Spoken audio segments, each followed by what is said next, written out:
All right, guys. 31st Acre here. Justin, Brett, myself. We are all a little tired from the game last night, but it was an awesome game. We were all at the game. Great atmosphere, great tailgate, great friends. Um, talk about our predictions for the game real quick. I thought we were pretty close with the 66 to 10. UTSA missed a field goal. Um, And I think with Quinn being out, it limited our offense a little bit. Although we saw some good things from Arch, and we'll get into that soon. But Justin had some good predictions on his little pregame show. Justin, you want to share which of your predictions came to fulfillment? Yeah.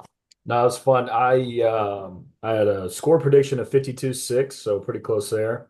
I predicted Quinn would throw for 303 touchdowns, boost those Heisman stats, but obviously we didn't get a full game or even half a game from him. I had Arch would come in, get 100 yards and a touchdown. I had Cook and Moore with 50 yards and a touchdown each, so not quite there, but pretty damn close. And I said we'd get 3 sacks and a defensive touchdown. And of course, Texas covering 35 and a half. So all in all, I'll take it. I mean, that's like what, 5 out of 8 or so? I'm in. Yeah, the Texas defense played really well. We did give up over 100 rushing yards, but one of those was on a big run, 53-yard run, I think. Would validate the actual yardage there. But I know, Brett, you were mentioning kind of a missed assignment on that play. You walk Yeah, us through Binda what missed. you saw there. Oh, I watched the replay on that, and Binda just missed his hole. He went left, the hole was on the right. Running back went by. Bad angles from the recovery on from the back end defensive back. So, see ya. That happens. I mean, everyone gets a little bit hungry when they see all these tackles for loss that we had in the game, and they want to take the angle that's the most aggressive. And sometimes when you do that, you give up the big run. So, that's okay Yeah, though. They played well. Other than that. yeah. Justin pointed out 12 tackles for loss, 3 sacks, over 600 total yards in offense. Um, I think we all agreed Quinn looked pretty good outside that kind of odd interception early on. I I watched the think, replay on that. I watched the yeah, replay on that too. So I did watch all of Quinn's plays again. Quinn looked super crisp to start that game. He looked just like he did at the beginning of the Michigan game. He was on. He was reading the RPO. That dart to Isaiah Bond for the first touchdown on that slant was. I mean, that ball had to be going 80 miles an hour. It was an absolute rocket. But he hit his thumb on the defender's arm as he released that throw. okay. And then his next throw, and he was holding his hand, he was holding his thumb after that. Everyone kind of, just didn't think much of it. And the next play that he had was the interception. Hmm. So, and it looked awkward, like he kind of went back. He never got his feet set. It looked like he was just trying to check it down, and the ball just floated on him instead of just hitting Trey Wisner in the flat. It floated over Trey Wisner's head by about 10 feet, hitting the cornerback between the numbers. But I mean, I don't think that hand issue was too much of an issue because he came back in after that, made that great throw to Gunnar Helm before he went out. I think he had another touchdown to Jonte Cook on a quick read, slant across the middle. So he looked crisp after that again until he had the abdomen injury. Yeah, I think a great start from Quinn. I mean, obviously, that's why you watch the show here. We get this insight like this. Now you know why he threw such a horrible interception. Um, That's but right. I thought the team, I thought the team started off fantastic. We're definitely coaching the culture of this team to avoid, the kind of letdown you have against a lower tier opponent, where you come out, score on the first drive. They got a first down quick, and then 3 and out. So we started on defense and then went down and scored. That's exactly what you want to see when you're playing an inferior opponent where you are favored by 35 and then you cover that 36 and a spread. half. So 36 and a half, Yeah. correction. Um, so we didn't see Jadon Blue. So Jared Gibson had the most carries. Yeah, Trey Wisner got hurt in the game. Yeah, he had 6 for 20. I think we talked about it a few times ago. Gibson runs hard. He had to fumble, but he's a downhill runner. I think we all like what we're seeing from him. Um, and then Arch's big run. Uh, That that was shook that shook the stadium. That was pretty cool. I Um, mean, I mean, how about though? He comes in and they immediately give him a chance to throw a touchdown pass. I mean, like right well, there, yeah. first play, 30-yard touchdown pass. It's pretty exciting. They had Justin. They had Jake Majors on with that local radio program after the game, and it's about the culture. Everybody is preparing like they're going to start, and when your number's called, you go in. The team expects no drop off, and they interviewed Arch as well. He said the same thing. So I prepare each week. Quinn's taught me a lot on how to prepare, how to ignore the media. There's a lot of media talk now about Arch. Um, so, but you guys can comment on that if you want. I was Yeah. impressed with Isaiah Bond. Personally, um, I don't know. Wingo's been pretty darn good too, his explosive plays explosive. But crazy. I I think I kind of see Bond stepping out a little bit up from the pack. But going back, Brett, to whatever point you want to on Well, that. I'm just gonna hit on your culture point. I think that's a really, really good point and so important for this team because we've got very young talent, kind of stacked up behind a very veteran group. That's a mix of a lot of transfers and then a lot of homegrown players. I noticed Colin Simmons is getting a ton of playing time right now. It's not just on third down packages either. He's anchoring that in on first and second downs as well, which is pretty exciting because he's coming up. I mean, he's behind a lot of talent and Ethan Burke and Baron Sorrell and Trey Moore and a lot of highly notable names. And so you can see that what Jake Majors is saying is the expectation is when you get in the game, there is no drop off, and that is 100% a culture thing. Ben, you and I, when we were watching the game, I pointed out Jade Barron after we kick a field goal or an extra point. Jade Barron goes from the sideline, runs, and he celebrates with every single one of our linemen, and then eventually with Bert Auburn as they're all walking off the field, saying, "Hey, good job." You can tell that there's a lot of love between the players too, and that they all have one goal in mind, and that's what they're all striving for, and that's the expectation. They keep everybody pointed in that direction at all times. And I think kind of in that line with the culture talk, I mean, they're starting to look like a Saban built team, right? Now, obviously, Sark played or coached under Saban for a couple of years, and I think you can see he learned so much during that time there, and probably in his time at the NFL with the Falcons as well. But you can see that, he says it all the time, the standard is the standard, right? And every game this year, they've gone out and like they've set a new standard. Okay, this is how we have to play. You can't play worse than this. This is the minimum of what you're expected to play. And they just keep building on it.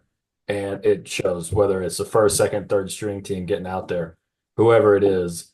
I mean, they all go out there to play with pride and to make a name for themselves, make UT look good. And I mean, it's pretty amazing to watch them all play together. Like you said, go and celebrate even after the kicker, who some people say are not real people, go out there and celebrate with them. And it's awesome to watch that and see that. It feels like they've really got something special going. Obviously, we'll see what's going on with Quinn and his injury, but it is really fun to watch a game, watch a team like this do what they're supposed to do to an inferior opponent, like what they did. Yeah, this young wide receiver group is fun too. Compared to Michigan, we really spread the ball around a lot. I think every one of our top seven in the receiving rotation had a catch. Only one I'm not sure about is Silas Bolden. Yeah, Bolden had 4 for 29. He did have 4 catches. Okay. Yeah. And then Matthew Golden also had catches. He had 3 for 34. Yeah. So I think every one of even Ryan Niblett had which I actually like the way they were using Ryan Niblett out of the backfield. Yeah. Just kind of like a Keelan Robinson. I try to get him the ball out in the flat in some space, and he's super fast. One of our fastest players on the team. I think that was really cool. But I also noticed one thing. Once Arch came in, the receivers that were targeted kind of shifted a little bit, and you saw a little bit more of that youth. Like I mean, obviously, right off the bat, he targets DeAndre Moore for DeAndre Moore's first catch of the season and touchdown. Is that right? That's right. Yep. For a touchdown. And then he had a lot of chemistry with Ryan Wingo throughout. Jonte Cook had another touchdown. I mean, it was pretty fun to see some of these younger guys, these sophomores and freshmen, Oh, getting yeah. some time out there with him. Because that's kind of the future. That's what we expect next year and the year after that, hopefully. Yep. I thought that was really cool. One other thing I noticed with the wide receiver group is how much pride those guys block with. I was trying to figure out. So DeAndre Moore, no reception so far. Maybe as a fan, you're thinking, hey, as a wide receiver, maybe make some for someone else to get in there. Maybe he's not breaking away from coverage, getting himself open. He blocks with such mean, like tenacity, very Jordan Whittington like, and he's as tough as boot, man. Him and Ryan Wingo, when they're out there blocking for like Isaiah Bond on like a little screen pass, Yeah. those guys get after it. They look like offensive linemen blocking. I mean, they are, and they run their guys all the way into the ground. So that's really exciting to see too. Yeah. They're no AD Mitchells, that's for sure. Well, And Justin, I got they're better real throughout the they're year real though. people, Justin. They're real people. I believe that Like they. unlike the kicker. I'm a big kicker fan. All right. The incredible Yeah. Burt. Justin really likes Dicker the kicker. So, Yeah. I gotta say something after this. all right. Well, anything else you guys want to point out? I know we could everybody else is gonna be talking about Arch Manning and what that looks like. I think we still haven't got any official medical report this morning yet. I But guess, Let's play this out. yeah. Two weeks ago, right? We don't need him next week against ULM. You don't put him in, don't worry about it. Unless he's 100%, don't put him in. Okay. Arch goes and does something what he did this past game. I mean, hell, he went 9 for 12 for 223 yards and 4 touchdowns. And then he also had 70 yards rushing and a touchdown. Does something like that again. Then we get a break. We go into Mississippi State. Quinn's ready. Arch is ready. The Texas fan base is going to be whatever's, we're probably going to be cheering for Arch as a group. I say we as a group. I would love to see Quinn keep going out there. I think he's the right guy, bigger arm. I think he knows the offense better. Do we have a quarterback controversy No. going into Mississippi State? Nope. Not even close. Okay. I don't if think yeah. you have a quarterback. Now, what I do worry about is in Mississippi State, I think they should sit Quinn too. Mississippi State's terrible. Yeah, but getting him in that First first SEC SEC game, there's some game emotion. to get him in there. If you can keep Quinn on the sidelines through Mississippi State, which then gives him the bye week before the OU game and then the Georgia game and then the Vanderbilt game, I think you're in a much better place. Just give him rest for 3 weeks. He banged up his hand, banged up his abdomen. Give him time. I don't think you have a quarterback controversy unless this is what's going to happen in my opinion, for what's going to have to happen in order for Arch to continue to start once Quinn is healthy. Quinn's going to have to be out for either the OU game and Georgia game both, and Arch is going to have to play really well in both of those games in order to surpass Quinn as the starter. But that's it. So it's going to take extended time from Quinn, and it's going to be Arch maturing and being able to beat OU and being able to play a really good game against Georgia. And then I think you have a quarterback controversy. But until then, no, not even close. I'll be interested. I'll say this, and I don't know if it's the same type of injury, but y'all know I'm big Astros fans, as we all are. Altuve went down a couple games ago after a swing, and he had an abdominal strain. I don't even know if he missed one game. He may have missed one game and then came back like 2 days later. Maybe it was just one of those like, hey, I got discomfort. I don't want to be out here right now. Maybe it's something like that. I'm no, doctor from watching it on film or whatever. But since we haven't heard a lot, it's a lot of just speculation. So maybe there's a chance he's back next week. No problem. Yeah, I hope you're right.